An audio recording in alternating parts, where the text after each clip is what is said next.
The Invisible Rain Cloud, a short story about traumatic brain injury.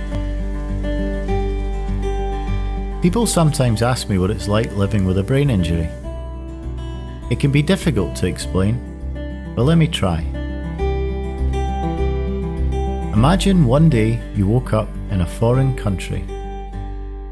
Everything looks similar, but slightly different. You recognized your friends, your family and loved ones, but when they spoke to you, it seemed like they were talking in a different language. You're not really sure how you got here, you certainly didn't ask to come, and you wish you could just go home. Suddenly the familiar seems unfamiliar, and that's a truly scary thing.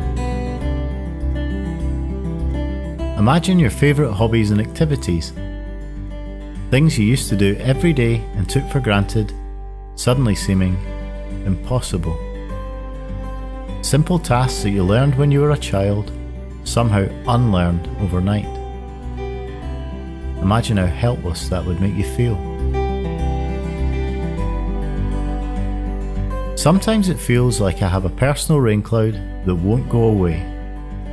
It follows me around, dampening my enjoyment of life and making even the sunniest of days seem cold and grey. Some days it's higher in the sky, some days it feels like it's smothering me, like I could reach out above my head and touch it. But high or low, it's always there. The hardest part? No one else can see the cloud. To them, I look just the same as I did before my injury. My cloud is invisible. My brain injury is invisible. My friends ask me how I feel, and they try to understand. They tell me that they forget things too. I know they mean well, but sometimes I find it difficult to hear, and I get angry. My rain cloud can turn into a thundercloud in an instant, a thundercloud that rages against the people who are most dear to me. After a while, they stop asking, and that makes me feel even more alone. When I tell people about my accident, they tell me that I'm lucky to have survived. I don't feel lucky. Lucky is winning the lottery. Lucky is good. I feel there is nothing good about what happened to me. There are even moments when I wish that I hadn't survived. But fortunately, my cloud lifts just a little and those moments pass. Although I know for some others, they don't. I miss my old life. I miss the old me. I miss not being in pain, not forgetting things, not being confused, not feeling angry for no reason. But I'm trying hard to accept the old me won't be coming back, that the new me is here to stay. I've found that talking to others who are living with a traumatic brain injury has helped. Every brain injury is different, and everyone will experience their injury in a unique way. But talking to those who are going through similar changes in their lives has helped me realise that I am not alone. Their clouds are not invisible to me, and they can see my cloud too. We help each other to keep them high in the sky where they belong. I've also found that picking up hobbies and activities I enjoyed before my injury helps me remember that deep down inside, I'm still me. I find resilience and strength in the small victories, and I've learned that the simple things in life that we all take for granted are a huge part of what makes us who we are.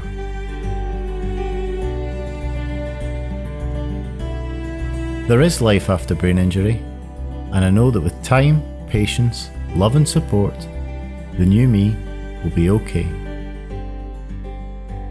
Thank you for listening to my story. Living with a stranger, my husband's brain injury. 2 years ago, a stranger came to live in my house. The stranger looked a lot like my husband. But while my husband was warm, funny, and caring, the stranger was cold, humorless, and distant.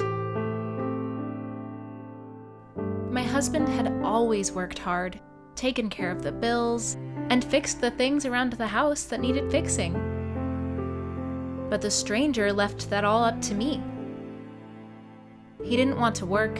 He didn't care how we would pay the rent. Some days he didn't even get out of bed. I no longer had a partner, and everything fell on my shoulders.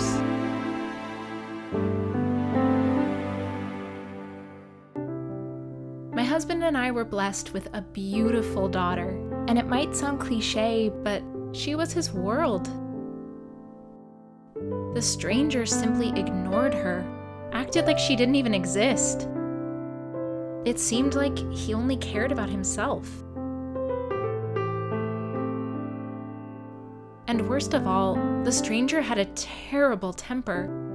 He would get angry at the smallest things, yell at me for hours because I simply asked him how he was feeling. His behavior frightened and embarrassed our daughter.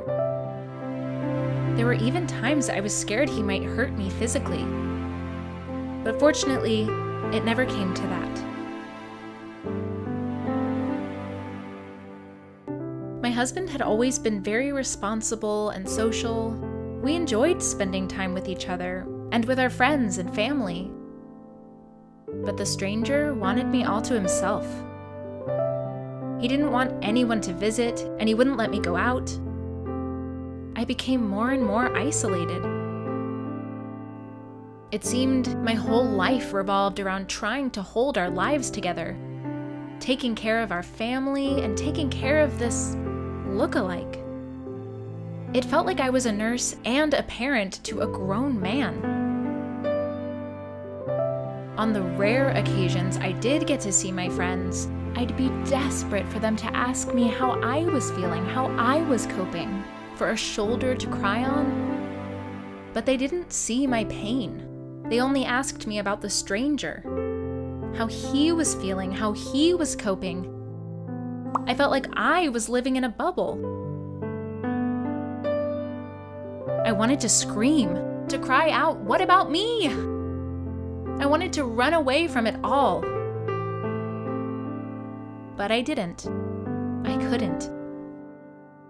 I kept it all locked up inside and carried on.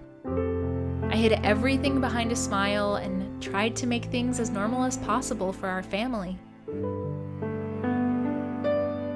Because the truth is, my husband never left. The man who came to stay is not a stranger.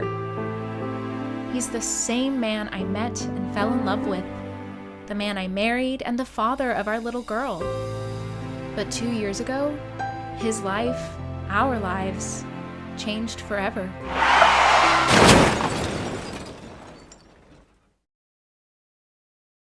My husband is one of the 5.3 million Americans who live with the devastating consequences of traumatic brain injury.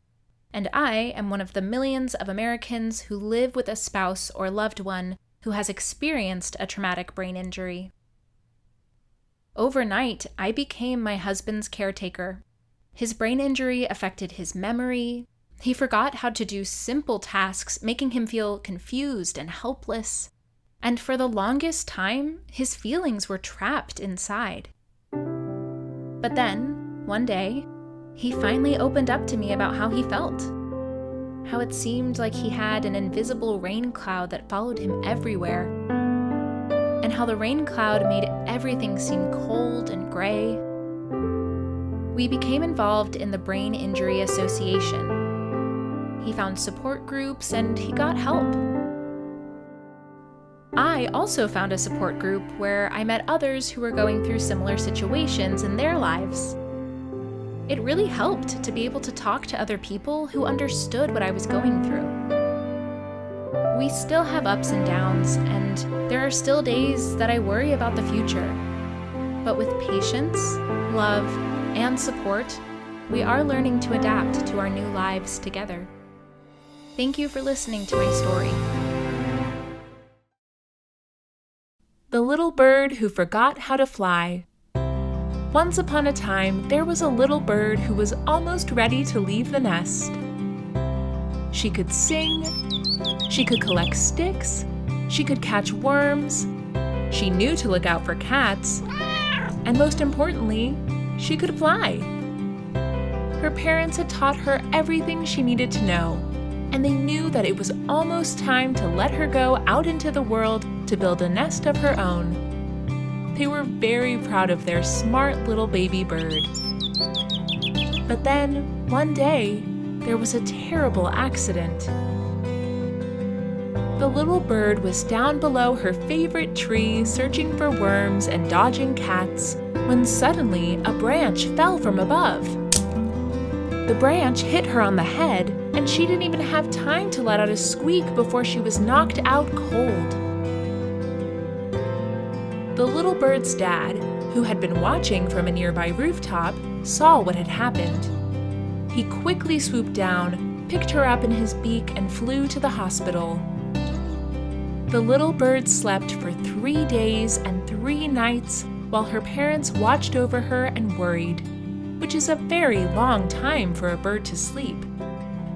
On the morning of the 4th day, she finally woke up. But when they got back to their nest, it was clear that something was wrong. Her mother sang her favorite song, but she didn't join in. In fact, she didn't make a sound. Her dad flapped his wings, which meant it was time to fly down and collect some juicy worms for breakfast. But the little bird remained still. You see, while she was sleeping, she had forgotten. She had forgotten how to sing, she had forgotten how to collect sticks, she had forgotten how to catch worms, and she had forgotten how to fly. Her parents realized that their little bird wouldn't be leaving the family nest anytime soon. That once again, they would be her caretakers. And so their new, yet old way of life began. They looked after their little bird just as they had done before. And they tried to reteach her all the things that little birds need to know. But things were different this time. The little bird struggled to pick up the skills she had learned so easily as a chick. And worse, it seemed like her whole personality had changed. She was irritable, she was tired, she didn't want to see her friends. It was like she wanted to climb back inside her shell and cut herself off from those who loved and cared for her. Now they both loved their little bird dearly, and raising her had brought them enormous joy. But they were older now. They were tired. They didn't have the same patience they had the first time round. Caring for her put enormous strain on their relationship. And it became clear that they couldn't do this alone, that their little bird would need ongoing care from outside the nest, professional therapy and rehabilitation, now and in the future. One of the hardest things to cope with was that their little bird, who acted so differently, looked just the same as she always had. She looked fine. Sometimes they even wondered if it was all an act, whether she was just lazy, and they would lose their temper. But they would quickly remember that it wasn't her fault, and then they would feel incredibly guilty. Because while the branch that hit the little bird's head hadn't caused any lasting damage on the outside, the inside was a different story. The little bird's injury may have been invisible, but it was very, very real.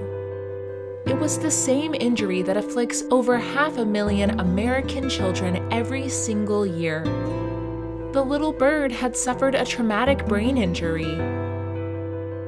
Traumatic brain injury is known as the invisible injury. Because just like the little bird, individuals with a brain injury often have no outward signs. But perhaps it should also be known as the secret injury, because it may surprise you to learn that brain injury is not just one cause of disability in children in the United States, it is the leading cause. Each year, an average of 62,000 American children sustain serious brain injuries that require hospitalization. Some will make a full cognitive recovery, but for many, their lives will be changed forever. Children living with traumatic brain injury can experience problems with memory, concentration, and communication. They may also suffer from anxiety, depression, and mood swings. And for tens of thousands of American parents, their child's brain injury means a reversion to the role of full-time caregiver. Traumatic brain injury impacts the daily lives of over 5 million Americans and their families.